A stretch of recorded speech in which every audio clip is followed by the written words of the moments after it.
twongeye kubaramutsa. Shalom shalom, amahoro y'Imana kuri mwese muteze amatwi iki kiganiro. Imana yo mu ijuru yongere ibane natwe, Imana yongere itugire neza muri uyu munsi, umunsi udasanzwe, umunsi w'umugisha, umunsi ukomeye cyane mu buzima bwacu, kuri twebwe abakristo. Ni umunsi udasanzwe, ni umunsi utandukanye n'indi misi yose, kuko ari umunsi udasanzwe, umunsi umwami wacu Yesu yazutse. Imana ishimwe cyane. Reka dusenge. Uwiteka Imana ikomeye, mu izina rya Yesu twongeye guca bugufi imbere yawe Papa, twongeye mwami kuzamura icyubahiro cyawe, twongeye kugushimira mwami umurimo mwiza wakoze i Golgotha, umurimo mwiza wakoze. Umuririmbyi yaravuze ngo ndashima yamva nziza, ndashima umusaraba, ndashima yamva nziza, ariko cyane cyane ndashima umwami Yesu watuzukiye. Ndagushima mwami ko wasize ubwiza bwawe, ndagushima ko waje muri iyi si wambara ubushwambagara, wicisha bugufi, ubyarwa n'umugore, wongera ubaho mwami muri iyi si kubwo kuza kuducungura, kubwo kuza gukemura ikibazo cyo kurimbuka, ikibazo cy'icyaha, ikibazo cy'urupfu. Turagushimira cyane umurimo mwiza wadukoreye i Golgotha. Turagushima mwami kuko waduhaye ibyiringiro byo kubaho. Urakoze Yesu mwami, turakwinginze mwami uhabwe icyubahiro muri byose. Turakwinginze ngo ntabari twe mwami, mukawera turakwinginze ngwino ufate ubuyobozi, ngwino wikorera umurimo mwiza watangiriye muri twebwe, mu izina rya Yesu, amen. Ijambo ry'uyu munsi ni ijambo riryoshye cyane, ni ijambo abamarayika babwiye babagore baje bashaka Yesu, baje bashaka umwami wabo.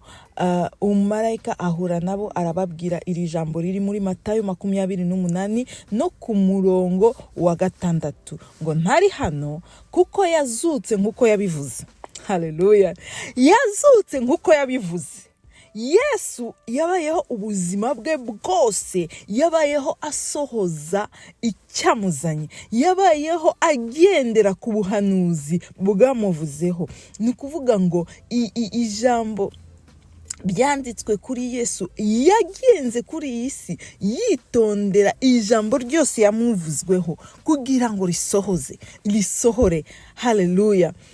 Reka nkutangarize ikintu kimwe. Waruzi yuko nawe ufite ibitabo mu ijuru byashizweho apana iyi si maze kuremwa? Oya, ntabwo byashizweho umunsi wasamwe mu nda ya mama wawe. Oya, ntabwo byashizweho utaravuka, nta nubwo byashizweho umaze gusamwa, nta nubwo byashizweho umaze kuvuka. Ibi bintu byashizweho iyi si itarabaho. Imana itarashiraho urufatiro yo muri iyi si, Imana yashizeho imirimo myiza wagomba kugenderamo. Ni waruzi yuko buri munsi haba hariho imirimo myiza ugomba gukora kugira ngo ubashe kuzuza bya bindi. Reka nkubwire, abantu benshi turabahamba, tukabahambana ubutunzi bwose, tukabahamba bafite buzuye, tubahamba buzuye kuko batividuye ngo bavidure imirimo yose, bakore bya bintu byose. Tukabahambana ya mishinga banditse batigeze bakora, tukabahambana za business batekereje batigeze bakora, tukabahambana za business plan banditse batigeze bashira mu bikorwa, tukabahambana imirimo myiza y'Imana, ministère bapanze gukora, tukabapangana gusura abarwayi, bapanze gusura abarwayi batigeze bakora. Ariko uyu munsi ndakwifurije ngo uzazuke wagendeye ku byo wavuze byose, ku bintu bikwanditseho byose, ku buhanuzi bwawe bwose ubigendereho mu izina rya Yesu. Ngo uko Yesu yabibabwiye, yazutse nk'uko yabibabwiye. Nta kintu Yesu yigeze akora kuri iyi si atigeze avuga ubwe cyangwa se byavuzwe n'abahanuzi ba kera. Yesaya yagiye ahanura ubuzima bwa Yesu, agenda ahanura ukuntu Yesu yagomba kuvuka, akavukira mu mwari, akagomba kuvuka akabaho muri iyi si, arangije agapfa, arangije akazuka. Ibyo byose byarahanuwe kandi Yesu yabigendeyemo. Nawe ndakwifuriza kugendera ku byahanuwe ku buzima bwawe, kandi ugire n'umwete yo gushakisha kumenya ibyahanuwe kuri wowe wegera Imana. Iyo wegereye Imana, Imana iguhishura ibyahanuwe muri uwo munsi ku buzima bwawe, Imana kandi ikaguha n'imbaraga zo kubigenderamo. Ngo ntari hano kuko yazutse nguko yabivuze, nimuze murebe aho umwami yararyamye. Imana ishimwe cyane. Uyu munsi tugiye kuganira ku ijambo rivuga ngo ubuzima butagira imipaka. Haleluya. Ubuzima butagira imipaka. Hari ikintu kimwe abantu batinya gukora. Uyu munsi niba ufite amafaranga kuri konte yawe, abantu bakakubwira ngo dore amazu arahendutse, ngo gira inzu ugura. Ari abantu benshi cyane batinya kugira ibintu bakora kubera ubwoba bw'urupfu. Yakwanga kugura izo nzu zihendutse, avuga ngo aha, ejo se nimpfa bizagenda gute, ejo nimpfa abana bange bazamera gute, ejo nimpfa bizagenda gute. Bakamubwira ngo dolari business ishushe iryoshe yunguka cyane, ngwino ushora ya mafaranga ufite, ya mafaranga wabitse. Bagatinya kubikora kubera iki? Batinya urupfu. Akavuga ngo none se nimpfa nibigenda gutya nibita. Umva, urupfu ruratinyika, urupfu ruteye ubwoba. Umwami wacu Yesu yavutse mu buryo bw'ubitangaza. Yarahanuwe ko yagomba kuvuka, akavuka avukiye mu mwari, akavuka avukiye mu mukobwa w'isugi, kandi ibyo byarabaye. Arangije abaho ku buzima bwe, abaho ubuzima bwe akorera Imana. Arangije arapfa. Yapfuye amaze kubivuga, akababwira ngo noneho nzagiye Yerusalemu, kandi Yerusalemu nzahura n'imibabaro myinshi cyane, kandi nimpura n'iyo mibabaro myinshi cyane bazamfata bamfunge, kandi mwese turi hano muzatatana. Kubera iki? Kubera ko abantu batinya urupfu. Ariko reka nkubwire, urupfu ni impano y'Imana. Urambaza ngo urupfu ni impano y'Imana gute? Urupfu rero reka nkubwire, urupfu kimwe n'ubuzima ni impano z'Imana zose uko ari ebyiri. Reka nkubwire, Imana yaremye umwana w'umuntu, amuha impano irusha izindi zose, impano y'ubuzima. Impano y'ubuzima. Reka nkubwire iki kintu kimwe, niyo mpamvu abana bagomba kubaha. Yego Imana niba yaraturemye, ariko iba yakoresheje abantu, iba yakoresha abo babyeyi batubyaye. Ni ukuvuga ngo umubyeyi wawe nubwo yaba tujuza insingano ze neza, nubwo aba yitwara nabi, nubwo yaba ari umusinzi, kandi ubu ari umuntu ndimo ndavugana nawe, nubwo umubyeyi wawe akora ibiteye isoni, akaba ari umusambanyi, akukoza isoni, akaba ari umusinzi, akamera, ariko ni umuntu ukomeye, kuko Imana niwe yakoresheje kuguha impano irusha izindi zose, ariyo mpano y'ubuzima. Imana rero yaremye umuntu, amuha impano irusha izindi zose, kuko ijambo ry'Imana rirambwira ngo yarafashe umuntu aramurema, arangije amuhumekamo umwuka w'ubuzima, umwuka w'abazima. Imana yahumetse. Ubwo nubwo buryo Imana yaremye umwana w'umuntu. Waruzi yuko inyamaswa n'abantu twaremewe ku munsi umwe, twaremeye twese ku munsi wa gatandatu, ariko umuntu afite akarusho arusha inyamaswa, nuko twebwe turi mu bice bitatu, dufite umubiri, dufite ubugingo, dufite n'umwuka. Uwo mwuka ni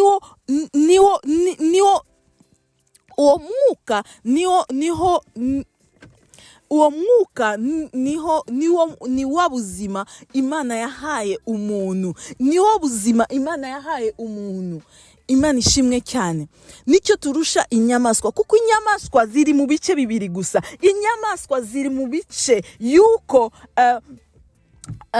bafite umubiri bakagira n'ubugingo. Buri inyamaswa igira ubugingo. Inyamaswa ibifite ubwenge, ibifite n'amaranga mutima. Abarera imbwa bazirera bazikunze, kandi n'imbwa ikabasubiza urukundo bayihaye. Imbwa uyigisha kubara, ukayigisha, baba bafite ubwenge, ni butoya, ariko inyamaswa zigira ubwenge, zigakunda abana bayo, zikita ku bana bayo kubera urukundo n'ubwenge ifite. Ariko reka ngubwire, umwana w'umuntu Imana yamuhaye akarusho, yamuhaye umwuka, yamuhumekeye wo mwuka. Icyo nicyo kintu kirushije cy'agaciro kurusha ibindi byose Imana yaduhaye. Imana irangije rero, umuntu arangije, Imana iramubwira ngo reka rero ngubwire. Abantu batekereza ko urupfu rwazanwe na Satani. No, urupfu rwaremwe n'Imana. Imana niyo yaremwe urupfu. Buriya muri Edeni urupfu rwari rurimo. Umugabo witwa urupfu wari urimo. Imana ibwira umuntu ngo umva rero, muri Edeni harimo urupfu, arimo umugabo witwa urupfu. Uwo mugabo nta butwara gufiteho, uwo mugabo nta mbaraga afite, ariko nurya ku mbuto, nutanyumvira, nukora icyaha, uwo mugabo arakugiraho ijambo, arakugiraho imbaraga. Imana ishimwe cyane. Niyo mpamvu umuntu amaze gukora icyaha yatakaje ubwo buzima. Ijambo, uwo mugabo witwa urupfu yahise amugiraho ijambo, yahise amugiraho imbaraga, yahise abasha gukora ku buzima bwe. Niyo mpamvu ikintu kimwe gusa giha icyaha imbaraga ni ikintu kitwa icyaha. Ikintu kimwe giha urupfu imbaraga ni ikintu kitwa icyaha, kuko umuntu yakoze icyaha kituma urupfu rumwinjiramo. Imana ishimwe cyane. Ijambo riratubwira ngo icyaha umuntu arayisama ikabyara urupfu. Urupfu n'icyaha ni ibintu bibiri bifatanye, ni ibintu bibiri bikomatanye, ni ibintu bibiri bihora bigendana. Ariko Yesu yaje kugira ngo amare urupfu ubukana, kugira ngo amare ubukana bw'urupfu. Imana ishimwe cyane. Urupfu rwari rufite ubukana, ariko Yesu yaje kugira ngo abumare ubukana. Ikintu kimwe gusa, ikintu kimwe kitandukanya Yesu n'abandi bahanuzi bose babaye, n'abantu bose bakomeye babaye, niki kintu twizihiza uyu munsi, nuko Yesu yazutse. Niba Yesu yaravutse, twese turavuka. Niba Yesu yabayeho, twese tubaho. Niba Yesu yarapfuye, abantu bose barapfa. Ariko ari ikintu kimwe kirushije izindi zose zivuga Yesu yakoze abandi bose batigeze bakora, nuko Yesu yazutse. Kandi yazutse yanabivuze. Yazutse anabivuze ko azazuka, kuko marayika yavuze ngo umva, iri jambo riranejeje cyane. Aravuze ngo dore yazutse nk'uko yabibabwiye. Yesu nta kintu na kimwe yigeze akora atabibabwiye, nta kintu na kimwe yagize akora bitahanuwe ku buzima bwe. Yarahanuye, abahanuzi bahanuye ku buzima bwe, ibyo bahanuye byose yabigendeyemo, ku buryo ageze no ku musaraba yasabye amazi, atari kubera ko yari afite inyota, ariko kugira ngo ibimwanditseho byose byuzure. Yasabye amazi kugira ngo ijambo ryimwanditseho rivuga ngo yasabye amazi bamuha vino, iryo jambo ryuzure. Icyama nawe ijambo Imana ikubwiye uyu munsi cyuzure ku buzima bwawe, ibyakuvuzweho byose ubigenderaho. Niki Imana ikuvugaho uyu munsi, Imana ibyuzuze. Ari abantu Imana ikuye mu mva y'amadeni, ari abantu Imana ivanye mu mva ya gereza, ari abantu Imana ivanye mu mva y'ibitaro. Mu izina rya Yesu hari imbaraga zo kukiza indwara. Ari abantu Imana ivanye mu mva nyamva. Imana ishimwe cyane. Imana ishimwe cyane. Hari imbaraga z'umuzuko. Imana ishimwe cyane. Yesu rero, umuntu amaze gutakaza kubera kutumvira Imana, amaze gutakaza ubu butware, urupfu rwahise rwinjira muri iyi si. Urupfu rwahise rumugiraho ijambo. Kubera iki? Icyaha. Impamvu Yesu yabashije gutsinda urupfu nuko nta cyaha cyari kimurimo. Reka ngusobanurire icyaha ni iki. Icyaha naje gusanga icyaha ni ukutumvira Imana. Icyaha ntabwo ari gusambana, icyo kintu icyaha ntabwo ari kubesha, icyaha si ukwica, icyaha utanyumva nabi. N'Imana yaravuze ngo ntukabeshe, ntukice, ntukibe. Ibyo ni byo Imana yavuze. Iyo ubikoze uba ukoze icyaha. Ariko icyaha naje gusanga kirarenze ibyo byose. Icyaha ni ukutumvira icyo Imana yakubwiye. Iyo utumviye Imana Imana ni icyaha, kuko muri Edeni Adamu ntabwo yishe, ariko Imana yamubwiye ijambo ngo iki kintu ntugikore, aragikora bihinduka icyaha. Nawe iyo Imana ikubwiye ngo, iyo Imana igutumye genda ubwire kanaka, ikaguha ubuhanuzi ku buzima bwa kanaka, byaba byiza cyangwa byaba bibi, Imana ikubwiye ngo sanga kanaka ubimubwire, iyo utabivuze biba bikubereye icyaha. Ijambo ry'Imana Paulo yaravuze ngo ikintu cyose ukoze utabyumva mu mutima wawe, utabyemeza n'umutima wawe yuko ari ukuri, uba ukoze icyaha. Ikintu cyose ukoze umutima wawe utabyemeye neza, uba ukoze icyaha. Imana itubabarire cyane. Nukuvuga ngo icyaha n'urupfu ni ibintu bibiri bitandukanye, ni ibintu bibiri bikomatanye, ni ibintu bibiri bihora bigendana. Urupfu rwari rusanzwe ruri muri Edeni, kandi urupfu ni impano Imana yahaye umuntu kugira ngo yongere kubaho. Imana idufashe cyane. Urupfu ni impano Imana yahaye umuntu kugira ngo Imana imuhe ayandi mahirwe yo kongera kubaho. Imana idufashe cyane. Nukuvuga ngo urupfu muri Edeni yaririmo, kuko Imana yaramubwiye ngo umva rero, hano muri Edeni ari umugabo witwa urupfu, arahari, ntabwo uramubona, ntabwo muravugana, ariko ndakumenyesha yuko ahari, ariko nta jambo agufiteho, nta n'imbaraga agufiteho, ariko azakugiraho imbaraga umunsi uzakora icyaha. Imana itubabarire, Imana itubabarire ibyaha, kuko icyaha nicyo kitwinjiza kikatugiraho, kikatuma urupfu ruratinyika, urupfu ruteye ubwoba, kandi urupfu rufite imbaraga. Umuntu wapfushije umuntu akunda, umuntu wapfushije umuntu akunda, abazi ko urupfu rufite imbaraga. Kuko ushobora kuba ufite umubyeyi wawe ukunda cyangwa umwana wawe ukunda, ugasanga mwavuganaga mu kanya gato akaba arapfuye, ukamuhamagara. Yari mama wawe, yari wa muntu uhamagara, akaba ari we wa mbere ukwitaba, ariko wamuhamagara agaceceka, wamukoraho nanyeganyege. Urupfu rufite imbaraga. Ibintu bikwereka ko urupfu rufite imbaraga. N'ukuntu abantu batinya urupfu bikwereka ko urupfu rufite imbaraga. Mu by'ukuri urupfu rufite imbaraga. Ndabyibuka kera tukiri abana, iyo myaka ya kera ndayikunda cyane, iranezeza cyane iyo nyibutse. Kera tukiri abana, twavaga ku ishuri tukagenda, iwacu babaga baduhaye amafaranga yo gutega bise, cyangwa se batubwiye ngo baraza kudufata, ariko kubera n'imodoka, ariko kubera gukunda urugomo rw'abandi bana tukagenda n'amaguru tugiye mu rugo. Mu nzira rero twajyaga mu rugo habaga hariho irimbi. Mu bintu twirindaga gukandagira imva. Twaragendaga ukamenya ko utagomba gukandagira imva, bakatubwira ngo nukandagira imva umuzimu w'uwo muntu arazgusanga ninjoro. Tugatinya. Noneho hagira umwana ukubagana akavuga ngo, agasakuza akavuga ngo doraraje. Umva, abana twarirukaga, tukirukanka, kandi yari imva nini cyane, yari irimbi rinini cyane, tukirukanka tukaruhuka ariko twarangije irimbi. Nukuvuga yuko imva mu muco wacu, mu muco w'abantu bose, urupfu ruratinyika, kandi urupfu rufite imbaraga koko. Urupfu rufite imbaraga, ruratinyika, ariko reka nkubwire, ngufitiye inkuru nziza. Hari uwanesheje urupfu, ari we mugabo witwa Yesu. Icyo aruta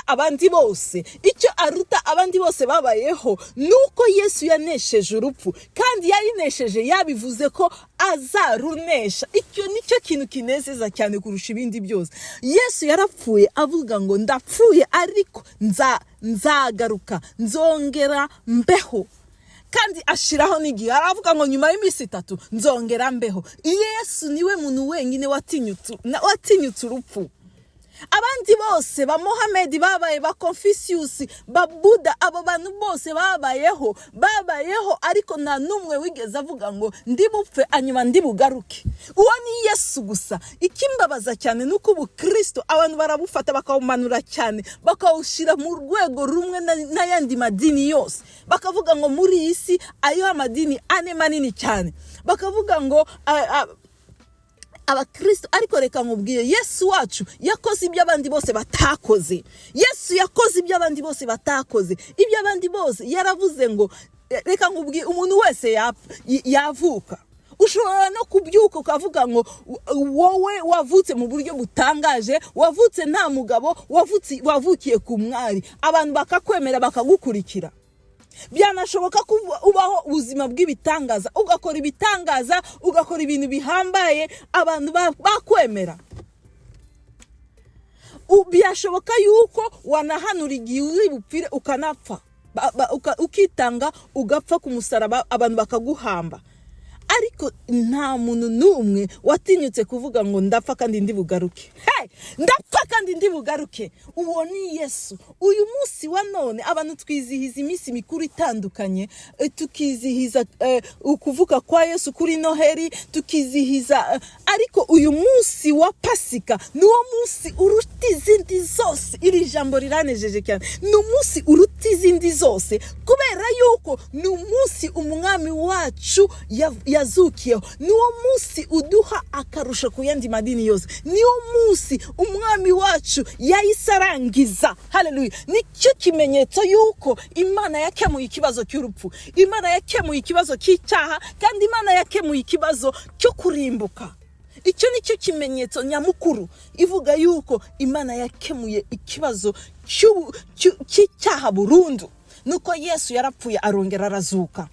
Imana ishimwe cyane. Ibyo umuntu uwo ari we wese atakoze. Mohammed ntabwo yigeze azuka, Confucius ntiyazutse, Buddha ntabwo yazutse, na Nyabingi ntabwo yazutse, na Ryangombe ntabwo, na numwe wazutse usibye Yesu. Imana ishimwe cyane. Yesu niwe mugabo wagiye aragaruka kandi yahinduye urupfu ubusa. Umva, iyo niyo nkuru nziza ngufitiye, nuko urupfu rwahindutse ubusa. Urupfu rwahindutse ubusa. Urupfu rwahindutse irembo. Urupfu rwahindutse irembo.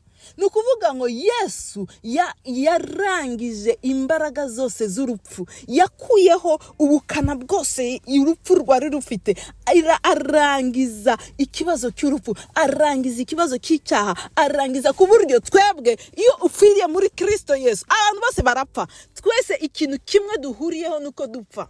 Ariko reka nkubwire, hari tandukaniro. Ari abantu bapfa, bakabahamba, ariko ari abandi basinzira. Imana ishimwe cyane.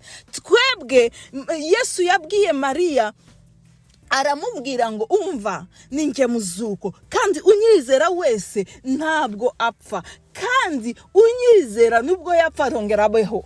Imana ishimwe cyane. Nuko Yesu yarazi ko ikibazo cy'urupfu agiye kukirangiza. Mariya kubera ko yari yamenyeye kidini, yari yamenyeye ibya kera bavuga kuri Yesu, yavuze ngo yego ndabizi, baratwigishije ngo abantu ari umunsi bazazukira bose. Aravuga ngo reka da, ibyo mvuga ni bya none. Urimo kuririra umusaza wawe Lazaro, ariko ngewe ibyo mvuga ni by'uyu munsi. Ndavuga ngo ari buzuke kandi uyu munsi kandi nonaha. Reka nkubwire, ari ibintu Imana izuye ku buzima bwawe. Ari ibintu Imana izuye ku buzima bwawe.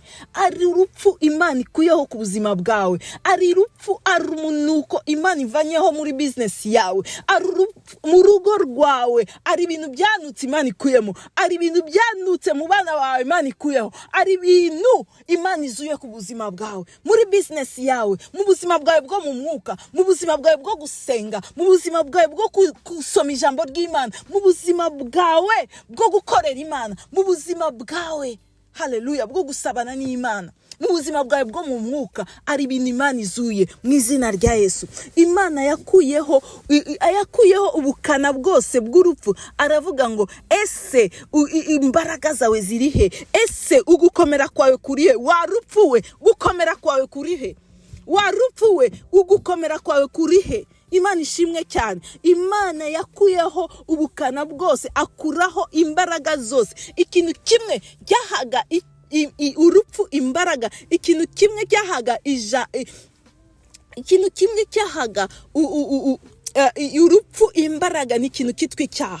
Yesu impamvu yatsinze icyaha, yatsinze urupfu, nuko nta cyaha cyari kimurimo. Aravuga ngo urupfu we nta mbaraga umfiteho. Umwanzi wa nyuma Yesu yarangije ni urupfu. Yesu yarangije urupfu, yatsinze icyaha, atsinda kuzimu, kubera yuko nta cyaha cyari kimurimo. Iyo rero twebwe dupfuye ntabwo twe dupfa, turasinzira kuko umukiranutsi ntabwo apfa gupfa, arasinzira. Ari umuntu Baramu yagiye kuvuma abana ba Isirayeli, hanyuma Imana imuha kubahumugisha, aravuga ngo ngewe icyama ngapfa urupfu rw'abakiranutsi. Nawe ndakwifurije gupfa urupfu rw'abakiranutsi. Ese waruzi yuko iyo dusinziriye buri munsi turapfa? Erega buri munsi turapfa. Iyo usinziriye bakaza bakagukoraho nubyumve, bakagushiraho amazi nubyumve, uba mu by'ukuri wapfuye. Buri munsi turapfa, mu gitondo tukazuka. Iyo tusinziriye tuba dupfuye, tukongera kubaho mu gitondo. Mu buryo bw'umubiri ntabwo buhari. Niyo mpamvu basha kurota, ukarota uri mu nzu yanyu ya kera, ukarota uri mu giturage aho wavukiye, ukarota urahandi hantu. Kubera iki? Umubiri wawe ubusinziriye, uba wapfuye, ariko umwuka wawe uburiho. Ni ukuvuga ngo uburiho mu buryo bw'umwuka. Ugasanga urimo guhinga, ugasanga urimo gusarura, ugasanga urimo kugura imbuto, ugasanga urimo gukora ibintu mu nzozi, ariko mu by'ukuri nuko uba urimo kubikora mu buryo bw'umwuka. Imana ishimwe cyane. Twebwe Yesu yadukuriyemo ubukana bw'urupfu. Yesu yavanyeho urupfu, avuvanamo ubukana bwose, atuma twongera kugira ubuzima. Mbese twebwe dufite assurance y'ubuzima, dufite na assurance y'urupfu, na nyuma y'urupfu tuzongera tubeho. Reka ndangize mvuga iki kintu kimwe. Ari umukozi w'Imana nkunda cyane witwa Benson Idahosa. Yari umukozi w'Imana ukomeye cyane, yazanye ububyutse bwinshi cyane muri Afrika. Yakoreye Imana mu buryo butangaje. Rimwe abwira umudamu we, aramubwira ngo waruzi yuko ndumva nta yirindi jambo mfite muri ngewe, ndumva nta rindi jambo ryo kubwiriza mfite muri we. Umudamu we abifata nk'ibintu bisanzwe by'umubiri, arumva buriya nuko wananiwe, ufata ikiruhuko, ugenda i Burayi uruhuke, ugaruke uzumva imbaraga. Ambwe yawe rega ngewe yari urugendo ndimo. Umunsi yapfuye bari bicaranye ku meza n'abashitsi, kandi yamaze iminsi avuga ko agiye, aravuga ngo ngiyewe nta murozi wankoraho, nta n'umukonikoni wabasha kumfata, ngo nta butware bamfiteho. Yesu nawe yaravuze ngo ubuzima bwanjye nta muntu ufite ubutware wo kubima, wo gutwara ubuzima bwanjye, ni nge butanze ku bushake, kandi nindangiza ndongera mbufate, nongere nzuke. Yesu yahinduye urupfu irembo. Yesu yarinduye urupfu ubusa. Imana ishimwe cyane. Ikintu giha urupfu imbaraga ni icyaha cyonyine. Uwo mugabo rero yicaye ku meza, umva ukuntu yapfuye, arimo kurya yafite abashitsi mu rugo rwe, afite abashitsi. Arababwira ngo ariko se ijambo ry'Imana riratubwira ngo urupfu ni inyungu. Nta muntu ushaka kunguka aze dupfe. Yagiraga urwenya cyane. Nta muntu wifuza gupfa ngo twunguke, kuko ijambo ry'Imana ntabwo ribesha, kandi yavuze ngo urupfu ni inyungu. Nta muntu wifuza kunguka hano aze ngo twigendere. Akibivuga gutya, baba amaze gushiraho ibiryo ku meza, aravuga ngo reka dusenge. Barimo gusengera ibiryo, atangira kuvuga ngo urakoze Yesu, urakoze Yesu, urakoze Yesu. Akabaragiye, akabarapfuye gutyo. No kuvuga ngo umukiranutsi, nta mukiranutsi upfa, umukiranutsi arasinzira, umunyabyaha niwe upfa. Icyamu uyu munsi ugafata assurance y'ubuzima, ugafata na assurance y'urupfu, ko na nyuma y'urupfu uzongera ubeho, kuko Yesu yarazutse, urupfu abuhindura ubusa kugira ngo nawe ugire ubwo buzima. Imana ibaho umugisha. Niba uraho ngaho ushaka gufata icyemezo cyo gukurikira Yesu, cyo kugira Yesu umwami n'umukiza wawe, uyu munsi twavuze igice kimwe gusa y'ukuntu Yesu yavuze yuko ari buzuke kandi yarazutse. Ejo tuzavuga ukuntu Yesu ari umwami.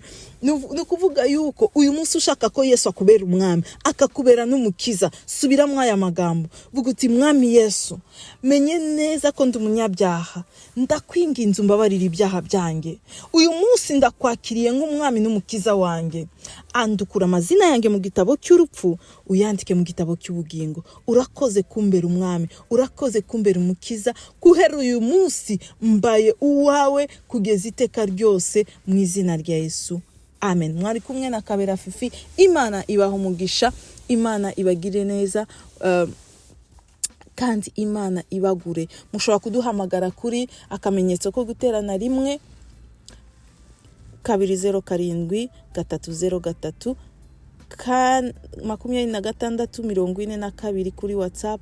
Imana ibaha umugisha, amen.